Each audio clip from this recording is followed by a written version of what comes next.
खाटू श्याम की जय, बाबा श्याम जी की जय। आज मैं आपको कृष्णा सुना रहा हूँ जी। खाटू श्याम बाबा ने कनिका के माता पिता की श्रम की मदद।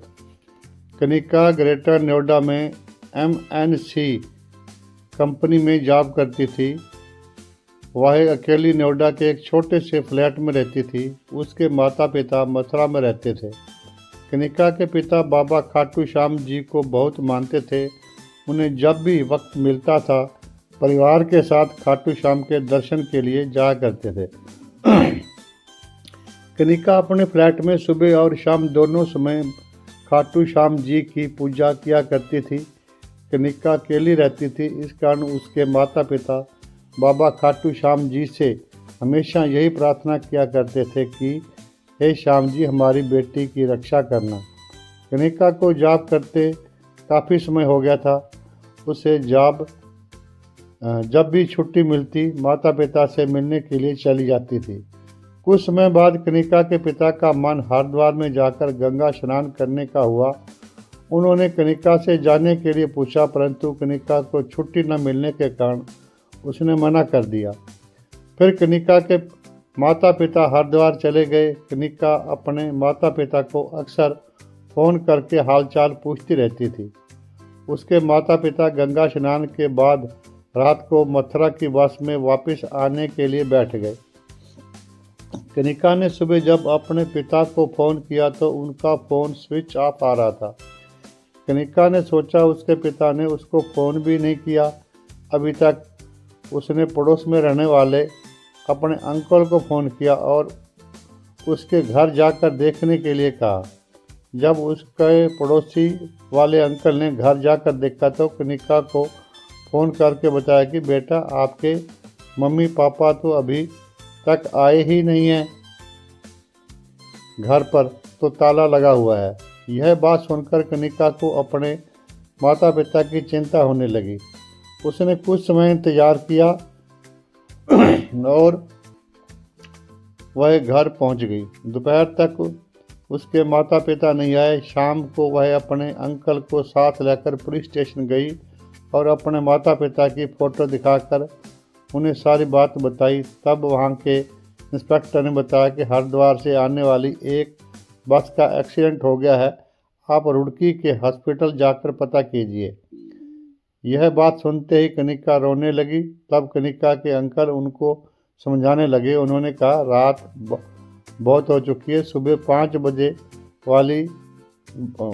5 बजे रुड़की चलेंगे।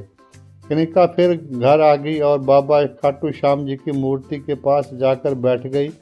उनका ध्यान करने लगी कि मेरे माता पिता की रक्षा करो बाबा, रक्षा करो, कृपा करो बाबा, कृपा करो। इसी तरह वह प्रार्थना करती रही। प्रार्थना करते करते वो सो गई और सुबह जल्दी उठ गई। अपने अंकल साथ लेकर रुड़की चले गए। वहाँ उन्होंने सभी हॉस्पिटल में ढूंढा, परंतु उसके माता पिता का कहीं पता नहीं चला। फिर वह लोग उसी जगह पहुँचे जहाँ एक्सीडेंट हुआ था।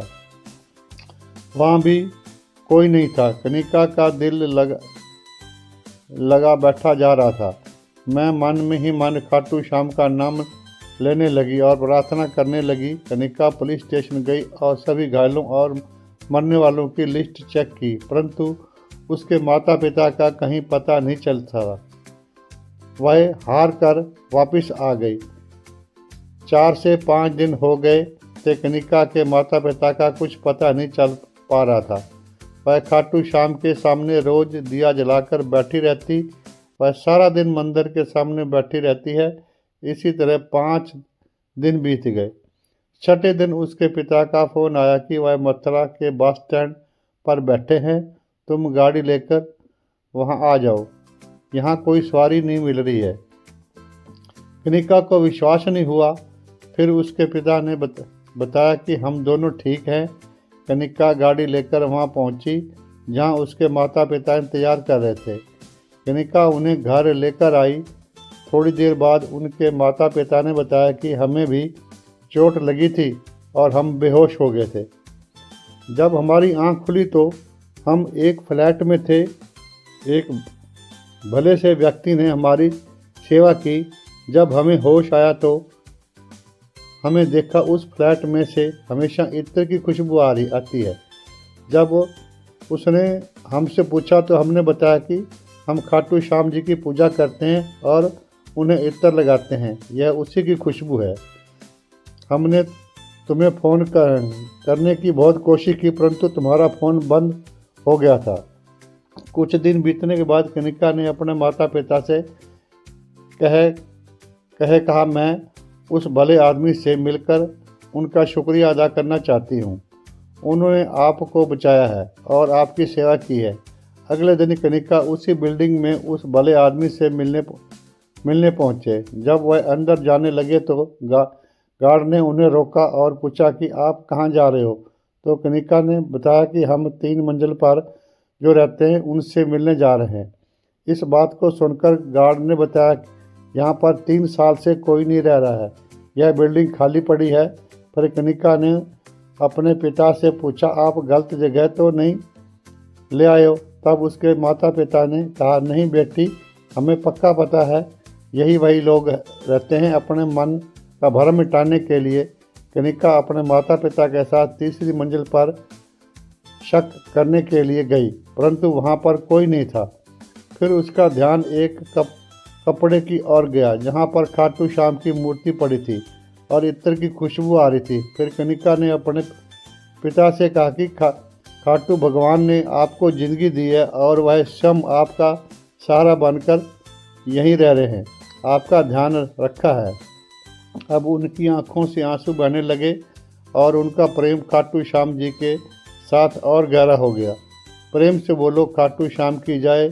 यदि यह वीडियो आपको अच्छी लगी हो तो कृपया लाइक करें और इस प्रकार की और वीडियो देखने के लिए चैनल को सब्सक्राइब करना न भूलें। प्यार से बोलो हारा के सारे की जय। प्यार से बोलो जय श्री श्याम।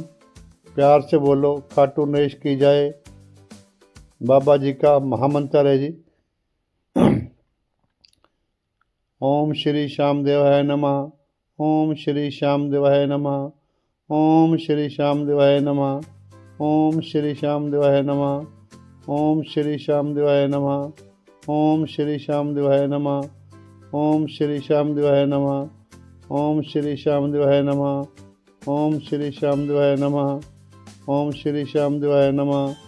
ओम श्री श्याम देवाय नमः। ओम श्री श्याम देवाय नमः। ओम श्री श्याम देवाय नमः। ओम श्री श्याम देवाय नमः। ओम श्री श्याम देवाय नमः। ओम श्री श्याम देवाय नमः। ओम श्री श्याम देवाय नमः।